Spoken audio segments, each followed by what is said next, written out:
হলুদ পেতনি, কোরবানি টোরবানি দিবি না? এই তো এসে গেল। এই যে বলিস না নীল পেতনি, আমাদের আবার কোরবানি?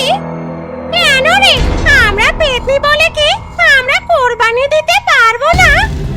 তা দিতে পারি, কিন্তু কোরবানির জন্য গরু পাবি কোথায়? কেন, আমরা গরুর হাটে গিয়ে গরু কিনবো। না না, মানুষের হাটে গিয়ে মার খাওয়া যাবে না, অন্য উপায় বের করতে হবে। তাহলে চল চুরি করে কোরবানি দেই। জি জি জি জি, চুরি করে কোরবানি? হ্যাঁ, তা নয় তো কি, চল গরু খুঁজতে বেরিয়ে পড়ি। এই কথা বলে নীল পেতনি ও হলুদ পেতনি গরু খুঁজতে বেরিয়ে পড়ে এবং গরু খুঁজতে খুঁজতে একটা মাঠের পাশে একটা সাদা গরুকে ঘাস খেতে দেখে দুই পেতনি। হলুদ পেতনি, ওই দেখ কি সুন্দর একটা নাদুস নুদুস গরু। তাই তো দেখছি, এখন কি করবে? এখন কি করব মানে? চল গরুটাকে তাড়াতাড়ি নিয়ে চল। তারপর যখন দুই পেতনি মিলে গরুর কাছে যায়, গরুটা এক গুঁতো হলুদ পেতনিকে মাটিতে ফেলে দেয়।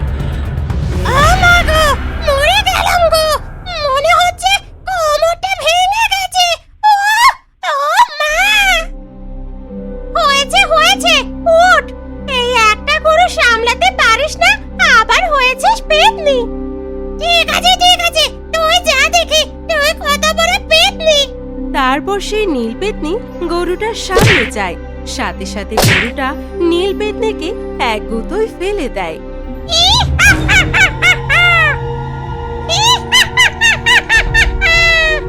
হি করে না হেসে আমার টেনে তোল, মনে হয় কোমরটা ভেঙে গেল। ও মা গো!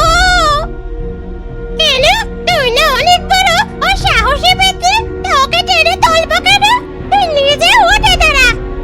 ঠিক আছে, আমি নিজে উঠতে পারবো, কিন্তু তুই বল গরুটা নিয়ে যায় কিভাবে? দুই পেতনি অনেকক্ষণ বসে বসে ভাবে যে গরুটাকে তারা কিভাবে নিয়ে যাবে। হঠাৎ হলুদ পেতনি বলে উঠল, এই, আমরা না পেতনি, চল গরুটাকে উড়িয়ে নিয়ে যাই। তাই তো, আমার তো মনে ছিল না যে আমরা পেতনি। ঠিক আছে, চল গরুটাকে উড়িয়ে নিয়ে যাই। তারপর দুই পেতনি মিলে গরুটাকে নিয়ে চলে যায়।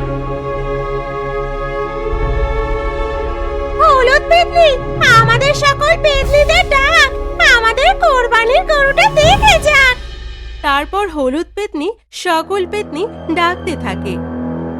কই রে পেতনি দল, দেখ কোরবানির জন্য গরু নিয়ে এসেছি, তাড়াতাড়ি তোরা বেরিয়ে আয়। তারপর সকল পেতনি বেরিয়ে আসে। বাবা, কি সুন্দর নাদুস নুদুস গরু। এবার কোরবানিটা ভালোই মজা করে কাটানো যাবে। ওদিকে গরুর মালিক হাবু মাঠে গরু নিতে এসে দেখে সেখানে গরু নেই। গরুটা কোথায় গেল? এখানে তো রেখে গিয়েছিলাম। এই কথা বলে হাবু গরু খুঁজতে খুঁজতে সেই পেতনিদের জঙ্গলে পৌঁছায়।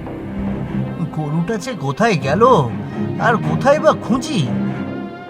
এই কথা বলে হাবু উপরের দিকে তাকায়, আর সে উপরের দিকে তাকিয়ে দেখতে পায় তার গরুটা গাছের উপরে দাঁড়িয়ে আছে। কিরে, তুই গাছে কেন? নেমে আয়, সন্ধ্যা নেমে আসছে। সন্ধ্যার আগেই বাড়ি ফিরতে হবে, জলদি নেমে আয়। এইভাবে হাবু গরুটাকে ডাকতে থাকে। কিরে, গাছ থেকে নামছিস না কেন? দাঁড়া, আমি আসছি। তোকে যে কিভাবে নামাতে হবে তা আমি খুব ভালো করেই জানি। এই কথা বলে যেই না হাবু গাছের দিকে এগিয়ে যায়, হঠাৎ হাবুর সামনে এসে দাঁড়ায় নীল পেতনি ও হলুদ পেতনি।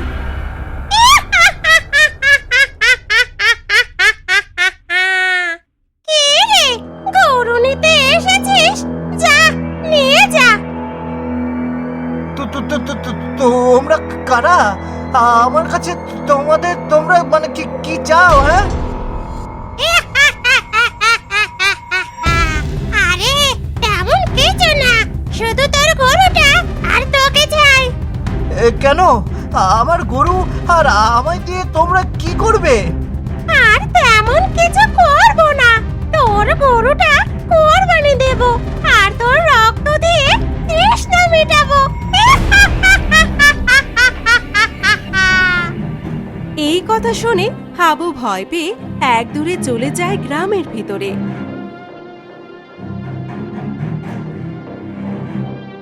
কে কোথায় আছো? আমায় বাঁচাও, বাঁচাও আমাকে! পেতনি আমায় মেরে ফেললো। মরে গেলাম, মরে গেলাম। কে কোথায় আছো? আমাকে বাঁচাও! হাবুর ডাকাডাকি শুনে গ্রামবাসী হাবুর কাছে আসে। কি রে হাবু, কি হয়েছে? এভাবে ডাকাডাকি করছিস কেন? তারপর হাবু গ্রামবাসীর কাছে এসে সকল কথা খুলে বলে। এই কথা? গ্রামবাসী সবাই চলো, এগুলোকে একটা উচিত শিক্ষা দিতে হবে। তারপর হাবু সহ সকল গ্রামবাসী সেই জঙ্গলে যায়। কই রে প্রেতনির দল, বেরিয়ে আয়, আজ তোদের উচিত শিক্ষা দেব। এই কথা শুনে সকল পেতনি বেরিয়ে আসে।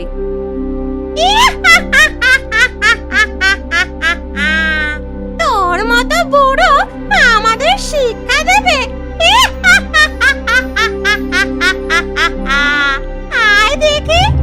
তারপর গ্রামবাসী ও পেতনিদের মধ্যে মারপিট শুরু হয়। এক পর্যায়ে পেতনির দল হার মেনে নেয়।